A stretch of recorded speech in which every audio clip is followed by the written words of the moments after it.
En nombre del Padre, del Hijo, del Espíritu Santo. Amén. Solo Dios perdona los pecados. Sin embargo, Él confió este ejercicio del poder de perdonar los pecados al ministerio sacerdotal. El ministerio apostólico, el sacerdocio ministerial, está encargado del ministerio de la reconciliación. A ellos les dio el poder de atar y desatar. ¿Qué significan estas palabras atar y desatar? El numeral 1445 nos las explican con gran claridad. Aquel a quien excluyáis de vuestra comunión será excluido de la comunión con Dios. Aquel a quien recibáis de nuevo en vuestra comunión, Dios lo acogerá también en la suya. Por eso la reconciliación con la Iglesia es inseparable de la reconciliación con Dios. Este sacramento de la Iglesia, los padres de la Iglesia lo presentan como la segunda tabla de salvación después del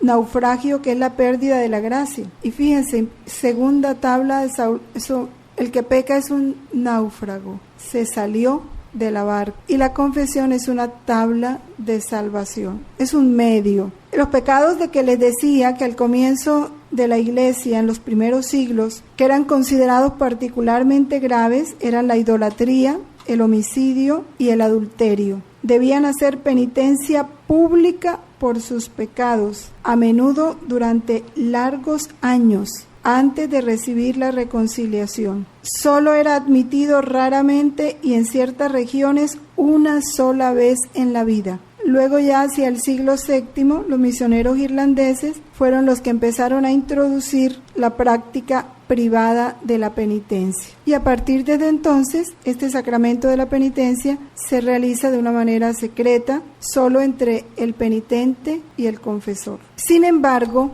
pese a las variaciones que ha tenido esta forma externa, en su esencia, su estructura íntima, este sacramento ha permanecido. No ha variado esta estructura. ¿Cuál es?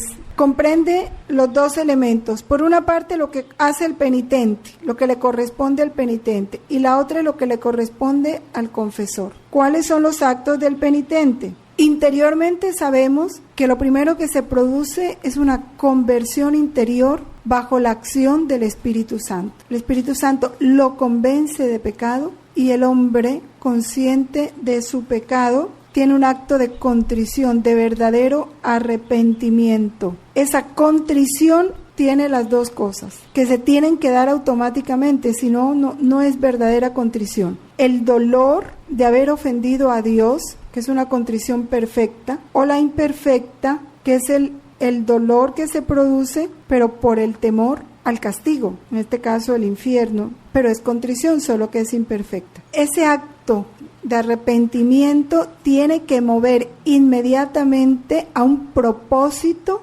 sincero de no volver a caer en ese pecado. Y ese propósito sincero de no volver a caer en el pecado es en consecuencia una atención a evitar toda ocasión que nos lleve a caer en ese pecado. Ese ejercicio de atención para no caer en esas faltas. Ir evitando toda ocasión. Por eso, si te expones a la ocasión sabiendo que que esa ocasión te pone en peligro, eres culpable. Entonces, el evitar la ocasión es bien importante. La confesión de los pecados es el segundo acto del penitente y la satisfacción. Por parte del confesor está el perdón de los pecados, pues el escucharlos, ¿no? El perdonarlos y determinar la satisfacción o penitencia que el penitente debe cumplir en razón de los pecados cometidos. De esta manera, el pecador es curado y restablecido en la comunión eclesial.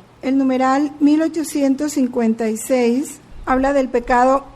Podemos empezar el 55. El pecado mortal destruye la caridad en el corazón del hombre. El pecado venial deja subsistir la caridad aunque la ofende y la hiere. La caridad, no como ese amor a Dios. Y el pecado mortal ataca en nosotros el principio vital que es la caridad. Necesita una nueva iniciativa de la misericordia de Dios y una conversión del corazón que se realiza ordinariamente en el marco del sacramento. Y el 1990, la justificación. Arranca al hombre del pecado que contradice al amor de Dios. Purifica su corazón. Son los efectos de la confesión. Otorga el perdón. Reconcilia al hombre con Dios. Lo libera de la servidumbre del pecado y lo sana. Por eso, confesiones bien hechas tienen que producir esto. Liberar al hombre de la servidumbre del pecado y sanarlo. Es consecuencia de las confesiones mal hechas el seguir incurriendo siempre en el mismo pecado.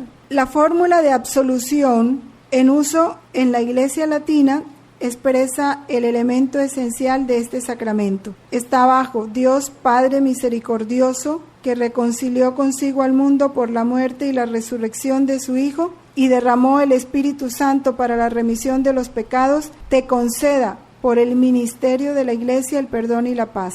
Y yo te absuelvo de tus pecados en el nombre del Padre y del Hijo y del Espíritu Santo. Vamos al numeral 1481 y allí está la fórmula que emplea la liturgia bizantina, que el Dios que por el profeta Natán perdonó a David cuando confesó sus pecados, y a Pedro cuando lloró amargamente, y a la pecadora cuando derramó lágrimas sobre sus pies, y al publicano y al pródigo, este mismo Dios por medio de mí, pecador, os perdone en esta vida y en la otra, y que os haga comparecer sin condenaros en su temible tribunal, Él que es bendito por los siglos de los siglos. ¿Ve la diferencia? Pero producen el mismo efecto. Vamos a ver los actos del penitente. La contrición, 1450, y aquí están las condiciones para una buena confesión. La penitencia mueve al pecador a sufrir todo voluntariamente. En su corazón,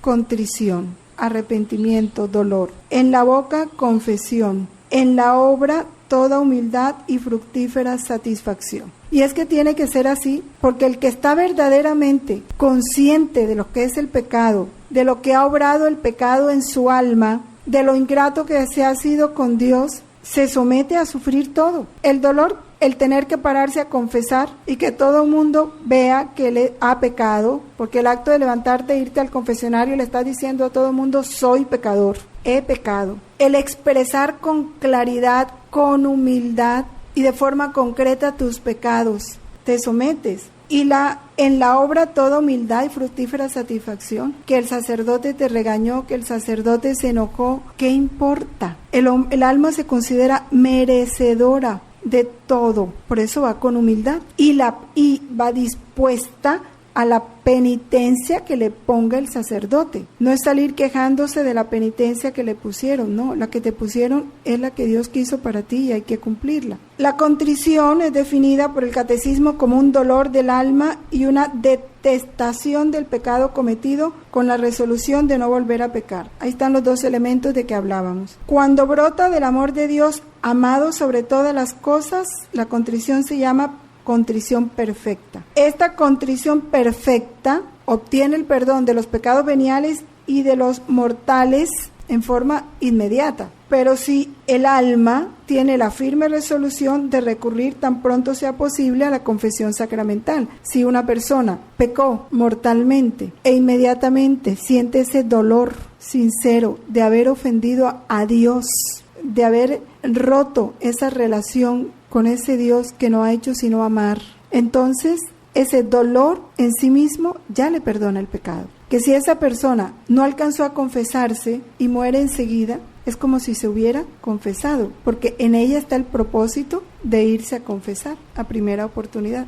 La contrición imperfecta o atrición, se llama también atrición, también es don de Dios, también es impulso del Espíritu y nace de la consideración de la fealdad del pecado o del temor de la condenación eterna y de las demás penas con que es amenazado el pecador. La contrición imperfecta no alcanza por sí misma el perdón de los pecados graves, pero sí dispone a obtenerlo en el sacramento de la penitencia. Este sacramento conviene prepararlo con un examen de conciencia hecho a la luz de la palabra de Dios. Y palabra de Dios está el Decálogo, están los evangelios, la carta de los apóstoles, todo lo que es la verdad de Dios. En el volumen 4, capítulo 178 de 22 de febrero de 1903, nos habla de esta contrición. Hija mía, el pecado ofende a Dios y hiere al hombre, y puesto que lo hace el hombre y el ofendido es Dios, para recibir una plena satisfacción se requería un hombre y un Dios que satisficiese. Y los 30 años del curso de mi vida mortal satisficieron por las 3 edades del mundo, por los 3 diversos estados de ley de naturaleza, ley escrita, ley de gracia, y por las 3 diversas edades de cada hombre, adolescencia, juventud y vejez. Yo satisfice por todos, merecí e impetré, y mi humanidad sirve de escala para subir al cielo. Pero si el hombre no sube esta escala con el ejercicio de las propias virtudes, en vano intenta subir y hace inútil para sí mismo mi obra. El pecado es un veneno que envenena toda el alma y la vuelve tan deforme que hace desaparecer en ella mi imagen. Y el verdadero dolor es un contraveneno. Y pues el dolor destruye el veneno, se forma un vacío en el alma y este vacío lo llena la gracia. He ahí la causa de mi complacencia, y es que veo que resurge por medio del dolor la obra de mi redención. Por eso dice el acto de contrición que aparece en las oraciones de la divina voluntad, ¿no? En el mismo instante en que tú me amabas, y concédeme dolerme con el mismo dolor con que tú te doliste por mis pecados. Todo esto, esta meditación de esto nos debe preparar a una buena confesión. Viene el momento de la confesión. Ya sabemos que la contrición abarca el dolor y el propósito de no volver a pecar. Por eso toda la revolución que ahora, que por qué le niegan la absolución, que por qué le niegan la comunión, pues si no hay cambio de vida, signo de que no se ha convertido, para evitarle un mayor mal. La confesión de los pecados. Se enfrenta a los pecados de que se siente culpable, asume su responsabilidad. La confesión es una parte esencial del sacramento de la penitencia. En la confesión los penitentes deben enumerar todos los pecados mortales de que tienen conciencia tras haberse examinado seriamente. Y enumerarlos porque no se debe omitir ninguno. Aquí entra la delicadeza de la conciencia. Hay que también decir si estos pecados no son muy secretos, si han sido cometidos solamente contra los 2 últimos mandamientos del Decálogo, si ha afectado a otras personas, si se han cometido públicamente o en forma secreta. Pues a veces estos pecados hieren más gravemente el alma y son más peligrosos que los que han sido cometidos a la vista de todos. Los 2 últimos mandamientos son el 9º y el 10º, no desear, son pecados internos, ¿no? Desear la mujer del prójimo y la codicia, que no son pecados externos, son pecados del corazón. No olvidemos que solo se nos perdonan los pecados que son confesados. Y el que oculta voluntariamente un pecado, su confesión es una confesión mal hecha, o sea, queda sin perdón, porque igual queda su alma manchada. ¿Se está engañando a quién? A sí mismo. No a Dios, porque a Dios nadie lo puede engañar. El sacerdote tampoco, porque él te perdona lo que le entregas. Lo que no le entregas queda sin perdón. Lo que dice el numeral 1457 es bien importante. Según el mandamiento de la Iglesia, todo fiel llegado a la edad del uso de la razón debe confesar al menos una vez al año los pecados graves de los que tiene conciencia. Y esto está muy de acuerdo con lo que el cardenal Castrillón decía a los sacerdotes, que los niños tan pronto lleguen al uso de razón deben hacer su primera comunión. Para que ya entren en la vida de la gracia, deben confesar al menos una vez al año sus pecados. Quien tenga conciencia de hallarse en pecado grave, que no celebre la misa ni comulgue el cuerpo del Señor sin acudir antes a la confesión sacramental. Aquí de celebrar la misa se refiere al sacerdote, a no ser que concurra un motivo grave y no haya posibilidad de confesarse. Y en este caso tenga presente que está obligado a hacer un acto de contrición perfecta que incluye el propósito de confesarse cuanto antes. Los niños deben acceder al sacramento de la penitencia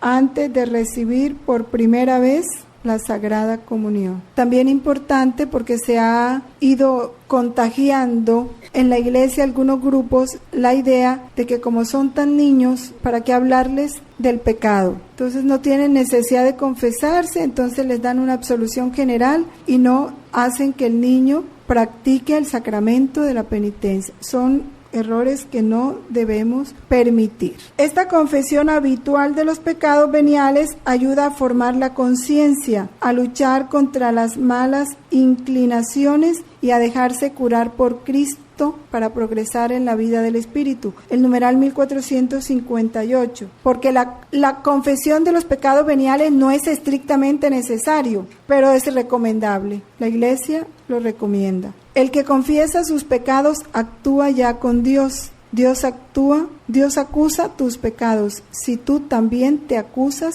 te unes a Dios. Claro, el que primero nos convence del pecado es el Espíritu. Entonces lo que nos unimos nosotros es a Él, reconociendo esa verdad de nuestro pecado. Esto que dice San Agustín es bien bonito, sigámoslo leyendo. El hombre y el pecador son, por así decirlo, dos realidades. Cuando oyes hablar del hombre, es Dios quien lo ha hecho. Cuando oyes hablar del pecador, es el hombre mismo quien lo ha hecho. Destruye lo que tú has hecho para que Dios salve lo que Él ha hecho. Cuando comienzas a detestar lo que has hecho, entonces tus obras buenas comienzan porque reconoces tus obras malas. El reconocer nuestras obras malas ya es una obra buena. El comienzo de las obras buenas es la confesión de las obras malas. Haces la verdad y vienes a la luz. En el volumen 1, el capítulo 56, cuando Luis hace confesión de sus pecados, esto para que lo mediten todo en su casa, solo voy a leer un párrafo. Se entiende que tú comprenderás qué cosa sea en sí el pecado, tanto por cuanto es accesible a la inteligencia y voluntad humana, para que tome la resolución de antes morir que volver a ofenderme. Así pues, entra en tu nada. Considera un poco que la nada se ha puesto contra el todo y que el todo habría podido hacer desaparecer de la faz de la tierra a la nada, la cual se volvió tan infame que se ha enfadado con su creador. No obstante esto, esta nada no solamente ha sido tolerada por el todo, sino amada. Y ahora sal de tu nada y llena de amor hacia tu amante Señor, recita el acto de contrición. Esto como Dios la preparaba, ¿no?, para la confesión. La satisfacción, o sea, penitencia. Muchos pecados causan daño al prójimo. Es preciso hacer lo posible para repararlo. Por ejemplo, restituir las cosas robadas, restablecer la reputación del que ha sido calumniado, compensar las heridas. La simple justicia exige esto, pero además el pecado hiere y debilita al pecador mismo, así como sus relaciones con Dios y con el prójimo. La absolución quita el pecado, pero no remedia todos los desórdenes que el pecado causó. Liberado del pecado, el pecador queda débil, debe recobrar la plena salud espiritual. Por tanto, debe hacer algo más para reparar sus pecados. Debe satisfacer de manera apropiada o expiar sus pecados. Y esto es lo que se llama penitencia. Vamos a leer el numeral 2487, que nos da unos elementos muy importantes en relación a esta satisfacción. Toda falta cometida contra la justicia y la verdad entraña el deber de reparación, aunque su autor haya sido perdonado. Cuando es imposible reparar un daño públicamente, es preciso hacerlo en secreto. Si el que ha sufrido un perjuicio no puede ser indemnizado directamente, es preciso darle satisfacción moralmente en nombre de la caridad. Este deber de reparación se refiere también a las faltas cometidas contra la reputación del prójimo. Esta reparación moral y a veces material debe apreciarse según la medida del daño causado. Obliga en conciencia. Si no se hace esa reparación, el pecado no queda perdonado. Ejemplo, bueno, aquí está el ejemplo del robo. Un muchacho deja embarazada a una niña. No solo le basta confesar el pecado, él tiene que responder por ese hijo, por el proceso de embarazo, así no se case con ella, por el nacimiento, por la crianza de ese hijo. Y esto por ser desconocido, tantos que abandonan eso como si nada fuera. Igual, cuando uno por ligereza, ligereza en sus juicios o en sus palabras, dice algo que no es de otra persona, quitándole la reputación, causándole problemas, está obligado públicamente a reconocer que se equivocó, no solo confesar el pecado. Es de igual manera reconocer públicamente que me equivoqué, que cometí un error y decir la verdad, porque es que a veces no atendemos a esta parte de la satisfacción y obliga en conciencia. Si cuando hay robo o cualquier otro daño material no se puede dar directamente a la persona, se debe dar a través de un tercero, pero la misma cantidad. Ejemplo, una persona que al liquidar a un trabajador conscientemente lo liquidó mal, lo engañó y le dio menos de lo que correspondía. Luego reconoce su pecado, lo confiesa, eso que le quitó al trabajador y que de pronto, si lo puede localizar, dérselo a él, pero si no, la misma cantidad se la debe dar a un pobre, mediante a terceros. Bueno, puede que sí, puede que a la iglesia, pero es mejor, si lo quitaste a un pobre, dáselo a un pobre, ¿ya? Ahora, si ya el sacerdote te dice que a la iglesia, pero debe reponerse a través de un tercero. Igual, si le robaste a un rico, a tu patrón, a la empresa, al que sea, al gobierno, porque hiciste papeles falsos, todo lo que sabemos que ahora hay, ¿sí? Y no te queda fácil restituir ese dinero a esa empresa o a eso, tienes que restituirlo totalmente por otro medio, igual dándolo en limosna, pero la misma cantidad. O sea, lo que robaste, devuélvelo. No te quedes con eso, porque si no el pecado no queda perdonado. Igual los pecados contra la verdad, en el caso de las mentiras, calumnias, juicios, o contra la justicia. Pongo el ejemplo de los sueldos porque a veces decimos, sí, yo no robo, yo no le quito nada a lo ajeno, pero a veces en la atención a quienes trabajan con nosotros no somos suficientemente justos. O si hacemos un daño cualquiera, ibas conduciendo y chocaste con otro carro, con una casa, tienes que reparar el daño que causaste. No es salirte corriendo y no pagar lo que te corresponde, ¿ya? Porque todo eso son deberes de justicia. La penitencia que el confesor impone debe tener en cuenta la situación personal del penitente y buscar su bien espiritual. Debe corresponder todo lo posible a la gravedad y a la naturaleza de los pecados. Puede consistir en oraciones, en ofrendas, en obras de misericordia, servicio al prójimo, privaciones voluntarias, sacrificios y sobre todo la aceptación paciente de la cruz que debemos llevar. Tales penitencias ayudan a configurarnos con Cristo. El solo recuerdo de nuestros pecados ya es suficiente para nosotros aceptar cualquier dolor, cualquier sufrimiento, cualquier momento de cruz como merecido, como un acto de reparación. Suficiente los pecados que hemos cometido para darnos esa disposición. Por nuestra satisfacción, lo que realizamos por nuestros pecados solo es posible por medio de Jesucristo. Nosotros, que por nosotros mismos no podemos nada, con la ayuda del que nos fortalece, lo podemos todo. Así el hombre no tiene nada de que pueda gloriarse, sino que toda nuestra gloria está en Cristo, en quien nos satisfacemos, porque ya Él fue el que pagó por nosotros. Lo que nosotros hacemos es unir como esa granito de arena, que puede ser la obra de misericordia que cumplo, la cruz que llevo con paciencia, la penitencia que me puso el sacerdote, unida a Él, porque Él es el que pagó ante el Padre todas mis deudas. Él sanó ya mis heridas, dando frutos dignos de penitencia, que reciben su fuerza de Él, por Él son ofrecidos al Padre y gracias a Él son aceptados por el Padre. Aquí hay unos volúmenes que se los voy a dar, pero no los voy a leer para que los mediten en la casa, que es el volumen 11, capítulo 142, del 2 de febrero de 1917, el volumen 12, capítulo 21, del 4 de octubre de 1917, y el volumen 14, capítulo 18, del 1 de abril de 1922.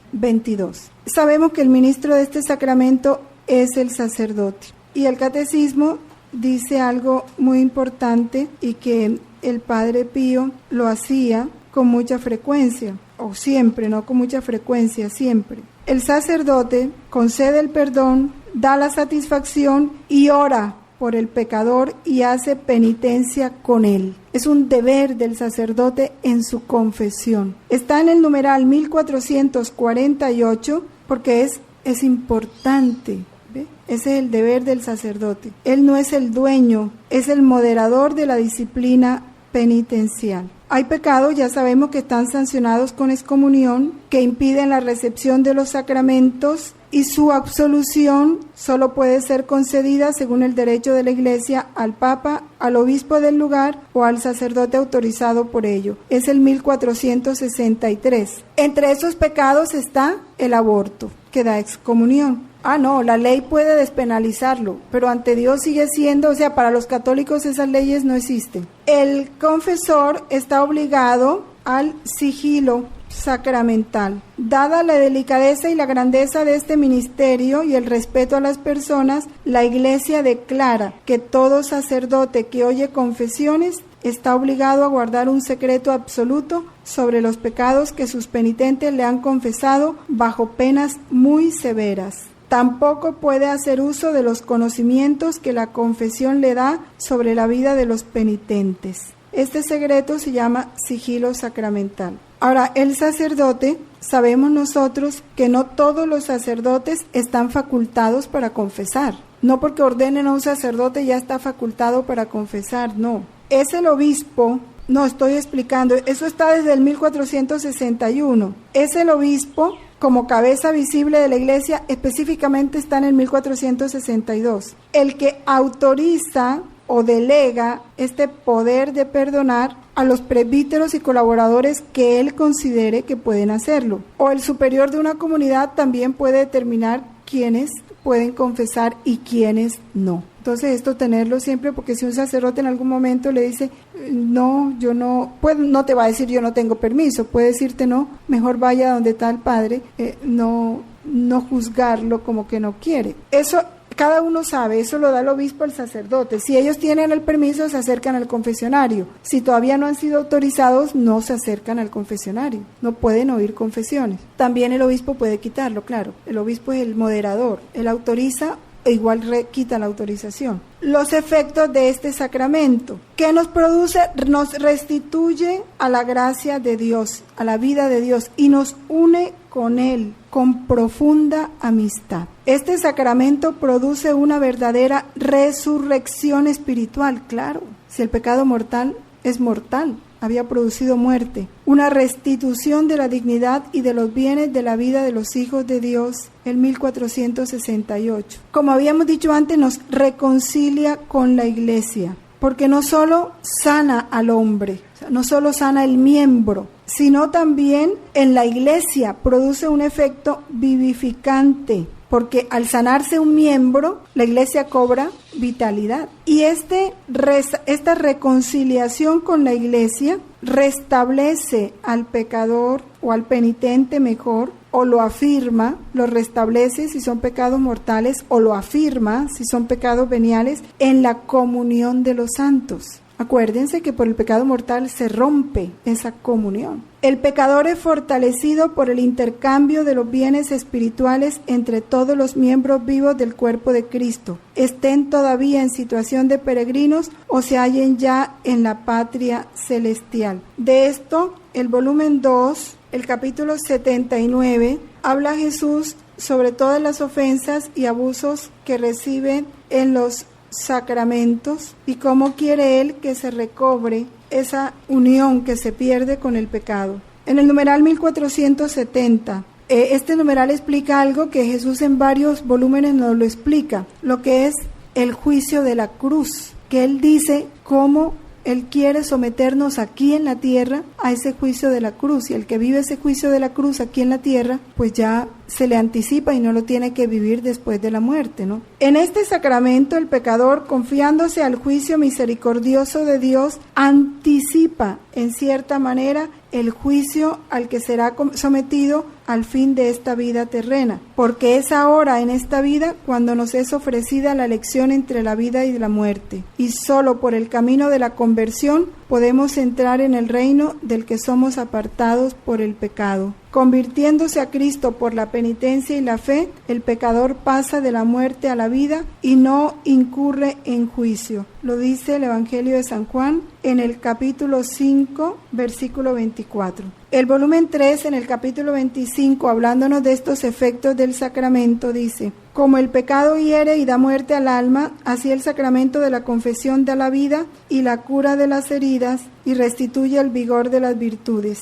Y esto más o menos según las disposiciones del alma. Así opera la virtud de este sacramento. 3.25. También está el volumen 14 en el capítulo 62 de septiembre 24 de 1922. Ahí Jesús le habla, para que ustedes lo lean en su casa, de cómo Jesús viste con el vestido de su voluntad al alma. Y eso es lo que se hace en el sacramento de la confesión bien hecha. El alma recupera toda esa unión con Dios, esa amistad con Dios. Vuelve a lavarse con su sangre y, como dice él, nuestros pecados quedan más blancos que la nieve, o sea, borrados totalmente. Por eso es que él dice que cuando ya hemos confesado nuestros pecados, lavado ya en el sacramento de la penitencia, dice, ¿para qué volvemos a hacer memoria de eso? Es una afrenta a su misericordia, es un pensar que él no nos ha perdonado, que eso que dice su palabra de que quedaron más blancos que la nieve no se ha producido en nosotros.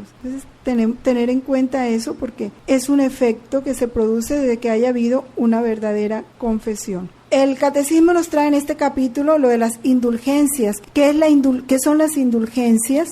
Es la remisión ante Dios de la pena temporal por los pecados ya perdonados. Se perdona el pecado, pero queda pendiente la pena, o sea, la deuda que contraemos por ese pecado. El numeral 1471. En cuanto a la culpa que un fiel dispuesto y cumpliendo determinadas condiciones consigue por mediación de la Iglesia. Cuando la Iglesia determina indulgencia, Dios se dispone a hacer lo que la Iglesia determinó. Cuando es indulgencia plenaria, se perdonan todas las penas merecidas por todos los pecados cometidos hasta el día que se gana la indulgencia plenaria. O sea que si ese día un alma que ha ganado verdaderamente la indulgencia plenaria muere, va derechito al cielo, no pasa por el purgatorio, porque ya se le borraron todas las penas merecidas. Esta indulgencia cada uno la puede aplicar a sí mismo o a los difuntos, tanto las parciales como las plenarias. Ya nosotros sabemos que para Dios, ¿qué es más grato?